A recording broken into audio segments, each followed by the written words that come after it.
محمد اشرف ملک، جن کو شوبز کی دنیا میں ملکوں کے نام سے پہچانا جاتا ہے۔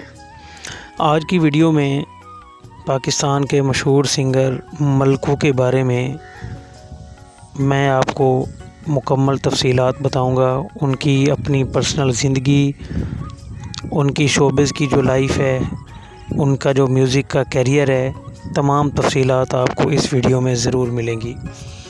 آپ لوگوں سے گزارش ہے کہ اگر آپ لوگ میرے چینل پہ نئے آئے ہیں تو جلدی سے میرے چینل کو سبسکرائب کر لیں اور ساتھ میں بیل آئیکن کو پریس کرنا مت بھولیے گا تاکہ نئی آنے والی ویڈیوز بر وقت آپ تک پہنچ سکیں۔ شکریہ۔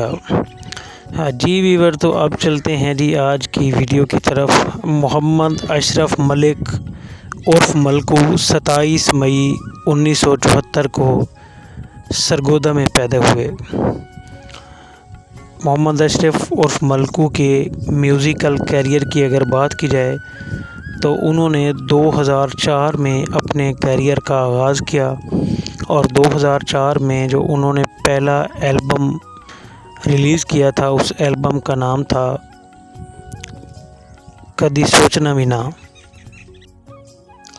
ملکو نے پاکستان کی موسیقی میں بہت ہی زبردست کردار ادا کیا اور ملکو نہ صرف فوک سنگر ہیں بلکہ بھنگڑا میوزک میں بھی ان کو مہارت حاصل ہے اور انہوں نے کئی البم بھنگڑا بھی ریلیز کیے ہیں جو کہ مختلف موویز اور مختلف چینلز پہ بہت زیادہ وائرل رہے ہیں۔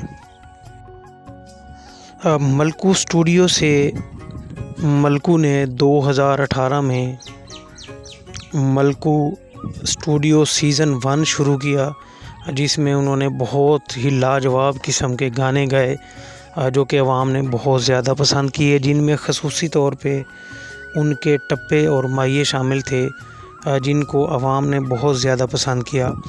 اس کے بعد ملکو اسٹوڈیو سیزن 2 میں بھی انہوں نے بہت کمال پرفارمنس دی اور زیادہ تر ان کے جو سانگز ہیں وہ پاکستان کی فیمیل سنگرز کے ساتھ ڈیوٹ ہیں، جس کو عوام بہت زیادہ پسند کرتی ہے۔ سیزن 2 انہوں نے 2021 میں کیا۔ اس کے بعد ملکو کی شہرت کے چرچے اس وقت ہوئے جب انہوں نے خانیوال سے تعلق رکھنے والے شاعر اعجاز سیال کا لکھا ہوا ایک گانا نک دا کوکا گایا اور اس گانے میں ایک دو بول ایسے تھے جو پاکستان کے سابقہ وزیر اعظم عمران خان کے متعلق تھے، جس میں قیدی 804 کا ذکر تھا۔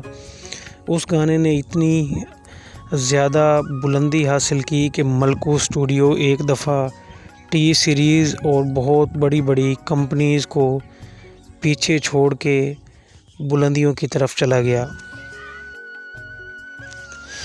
نک دا کوکا سانگ اب تک یوٹیوب پہ ملکو اسٹوڈیو کی طرف سے ہی 115 ملین سے زیادہ ویوز حاصل کر چکا ہے۔ اس گانے کی کامیابی کے بعد ملکو نے نک دا کوکا 2 جو کہ مکس کر کے وہ بھی انہوں نے گایا۔ اس قدر وہ فیم تو نہ ہوا لیکن اس نے بھی اچھے خاصے ویوز حاصل کیے اور اس کے ساتھ جو فیمیل سنگر تھی سارہ الطاف، وہ ان گانوں میں پہلی دفعہ نظر آئی تھی لیکن اس کے بعد ان کا کیریئر بہترین انداز میں اسی گانے کے بعد شروع ہو گیا۔ جناب، تو اگر ملکو کی بات کی جائے تو ویڈنگ ایونٹس، یونیورسٹیز کے پروگرامز یا پھر بیرون ممالک زبردست قسم کے میوزیکل کنسرٹس یہ کرتے ہیں اور اچھا خاصا پیسہ کما رہے ہیں۔ اگر ملکو اسٹوڈیو کی یوٹیوب کی بات کی جائے تو یوٹیوب پہ اس وقت 1.73 سبسکرائبر موجود ہیں، مطلب کہ 1.37 ملین اس وقت جو سبسکرائبر ہیں ملکو اسٹوڈیو کے یوٹیوب پہ موجود ہیں۔ آپ خود ہی اندازہ لگا لیجئے کہ اتنے بڑے یوٹیوب چینل سے انکم آپ خود ہی دیکھ لیجئے کہ کتنی ایک ہو جاتی ہوگی، کیونکہ میں اکثر ویڈیوز بناتا رہتا ہوں اور واجد علی بغدادی کے جو ویوز آتے ہیں وہ بھی آپ کو میں نے بتائے تھے، اور ان کی جو یوٹیوب پہ سبسکرائبر تھے وہ آپ اس سے شیئر کیے تھے، میرے خیال میں 8 لاکھ کے قریب تھے۔ تو یہاں پہ ملکو کی اگر بات کی جائے تو یہ ان سے بہت زیادہ سبسکرائبر بھی ان کے موجود ہیں، اور جو ان کا ٹاپ آف دی لسٹ گانا ہے، سمجھ لیں کہ واجد علی بغدادی کا 45 ملین تک گیا تھا، اور یہ جو اس کا گانا ہے ملکو کا، یہ 115 ملین ویوز حاصل کر چکا ہے اب تک۔ گویا کہ ملکو کو جو فیم اور مشہوری حاصل ہوئی وہ ہوئی نک دا کوکا سانگ کے بعد۔ اس میں کیونکہ اس پہ بہت زیادہ ویڈیوز اس وقت بھی آتی رہیں، کیونکہ یہ گانا، اس کے جو لیرکس تھے، اس کے جو رائٹر تھے وہ تھی ماہر اعجاز سیال، جن کا تعلق خانیوال سے تھا۔ ان کا آلریڈی انٹرویو میرے چینل پہ آ چکا ہے۔ جب یہ گانا شروع میں ریلیز ہوا، جب پبلک ہوا، جب یوٹیوب پہ یہ ریلیز ہوا، تو اس وقت اس گانے پہ شروع میں اتنے اچھے ویوز نہیں آئے، لیکن جیسے ہی ویوز آئے تو اس کے بعد ملکو نے لیرکس سے اعجاز سیال کا نام ہٹا دیا، جس کے بعد انہوں نے بہت زیادہ احتجاج کیا، کیونکہ اعجاز سیال ایک بزرگ شاعر ہیں، اور انہوں نے منصور ملنگی جیسے کئی سینئر گلوکاروں کے لیے بہت زیادہ لکھا ہے۔ ان کے احتجاج کے بعد یہ دوبارہ سے انہوں نے ایڈٹ کر کے وہاں پہ اعجاز سیال کا نام لکھا۔ اور جی جناب، تو یہ تھی آج کی ہماری مختصر سی ویڈیو۔ مجھے امید ہے کہ آپ کو اچھی لگی ہوگی۔